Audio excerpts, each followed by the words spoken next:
안녕하십니까. 9월 16일 목요일 오전 11시를 넘기는 시간입니다. 시청자 여러분, 지금 우리는 대한민국 정부가 수립된 이후 이 헌정사상 국가정보원 안전기획부 또는 중앙정보부 이름이 여러 번 바뀌긴 했지만은 정부 내의 정보 수집 실천 분석의 최고 기관인 현재는 국정원, 그 국정원의 수장이 공개적으로 국민들 앞에 나타나 가지고 좀 심한 비유를 하면 아주 옷을 완전히 벗어버렸어. 나 국가정보원장이다. 천둥벌거숭이가 돼 가지고 이게 윤석열 너 나를 공격했지? 용서할 수 없다. 나는 너의 과거의 비밀을 다 알고 있다. 나를 가만히 두어야 너에게 이게 돌아온다.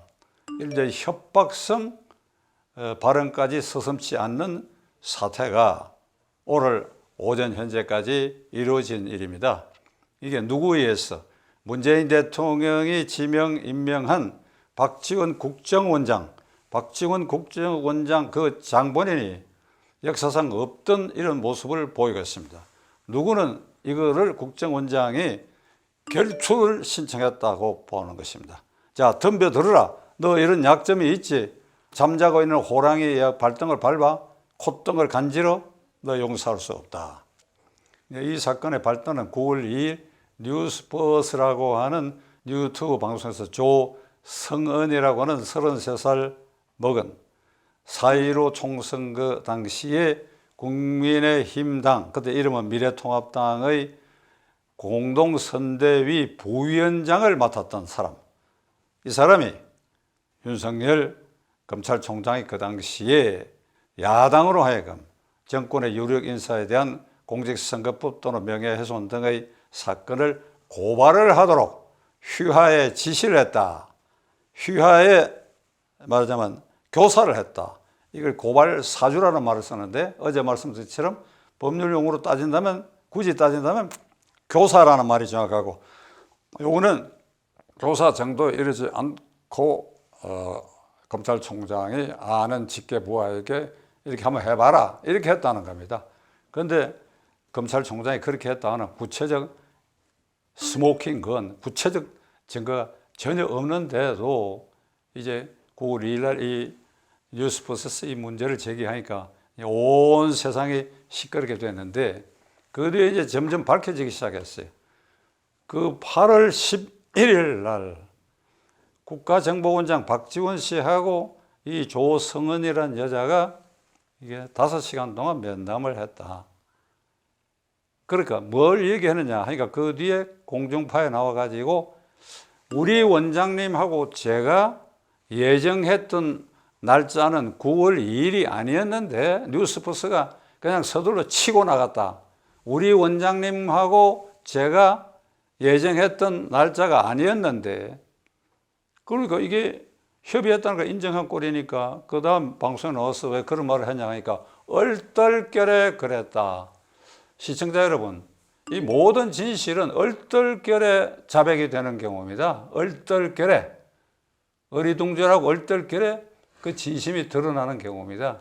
자, 이렇게 되니까 이제 움직일 수 없는 일이 됐고 어제 또 하나 불거진 것은 8월 11일에만 만난 것이 아니라 9월 2일 직전에도 단독 면담을 했다 하는 사실까지 이게 불거졌다.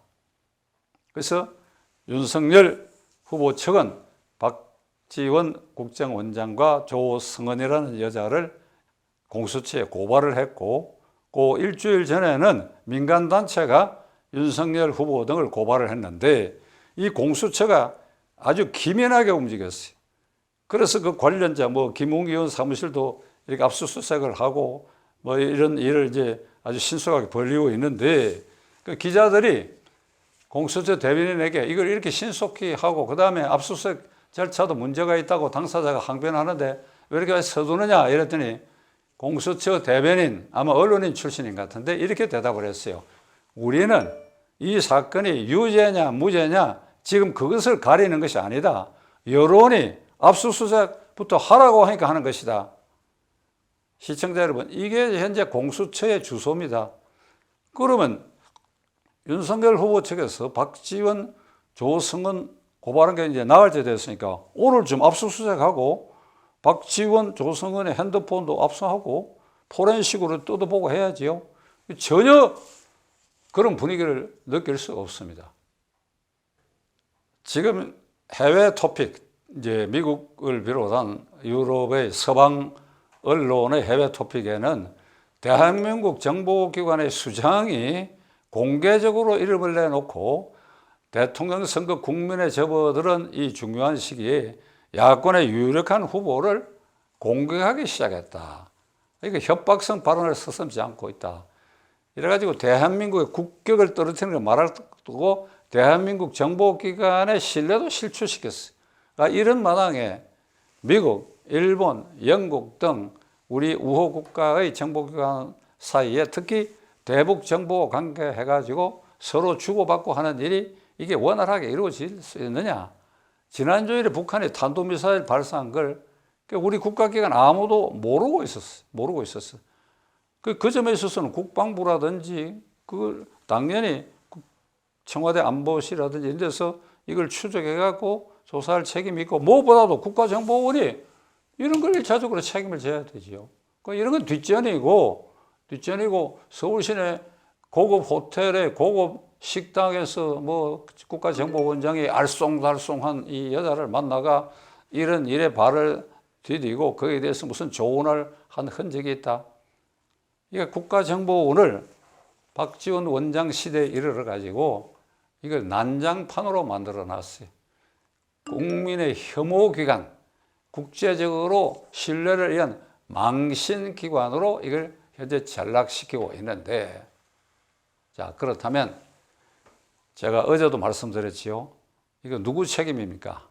이 사람을 지명하고 이런 일을 아직도 허용하고 있는 문재인 대통령, 헌법수호의 최고 책임자고 정보기관의 최고 수장이며 임명권자인 문재인 대통령은 지금 이 시간에 뭘 하고 있어요? 뭘 하고 계십니까? 정권의 유지 연장에 도움이 되는 일을 이 박지원 국정원장이 하고 있다고 그렇게 판단하십니까? 가령 가사 그렇다 하더라도 이게 망신살이 벗친 이 국정원의 수장을 이렇게 하루라도 그 자리에 머물게 하는 거, 이거는 헌법수호 최고 책임자인 그리고 임명권자인 대통령으로서 할 일이 아니고 후일 이거는 탄핵 사유에 명백히 이 사태를 방치하는 것은 대통령 자신의 탄핵 사유에 귀결될 것이고 언젠가는 퇴임 후라도 이 부분에 대한 이 책임을 그는 면치 못하게 될 것이다. 이준석 대표와 국민의힘 지금 원내대표를 비롯해서 국민의힘당의 운영의 책임을 맡은 분들에게 말씀드리고자 합니다. 사태가 여기까지 번지고 있는데 박지원 국정원장의 신상 문제를 문 대통령이 조속히 정리해야 된다 하는 것과는 별도로 왜 국민의힘당 지도부는 조성은인가 하는 그 여자가 작년 4.15 선거 전에 선거대책위 공동부위원장으로 선발이 돼가지고 왔다 갔다 했다는 사실을 그 진상을 조사하지 않느냐. 이미 그 무렵에 조성은이라는 여자는 자기의 페이스북을 통해서 무슨 글을 올렸느냐. 김일성 주석이야말로 위대한 독립투사요 한일 구국 지도자다. 이승만은 그 신발 벗은데도 따라가지 못한다. 그래 놓고 끝에다가 내가 이렇게 말했다고 해서 나를 빨갱이라 해도 괜찮다. 그러니까 도대체 국민의힘당의 정체성이 뭐예요?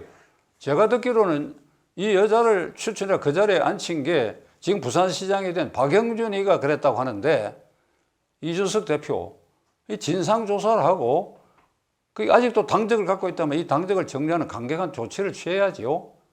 국민의힘당 정체성이 김일성을 가장 위대한 이 역사상 항일 독립투사고 이승만은 거기에 신발 벗어 못 따라간다 하는 그런 생각을 이념화한 참 천박하게 짝이 없는 이런 33살짜리, 아이고. 그걸 얘기하려고 그러면 말이지. 이제 모든, 제가 거듭 말씀드리지만 소련이 해체되고 모든 외교문서 스탈린 시대 다 공개되었는데 소련의 괴뢰가 김일성이고 남침의 주범이고 전쟁 범죄자고 이런 자를 국가적 국민적 영웅이라고 하는 이게 어떻게 공동선대위 부위원장이 돼 있느냐 이 말이야. 나는 이거부터 전 단계로 엄중 문책을 해가지고 그에 상응한 조치를 해야지요.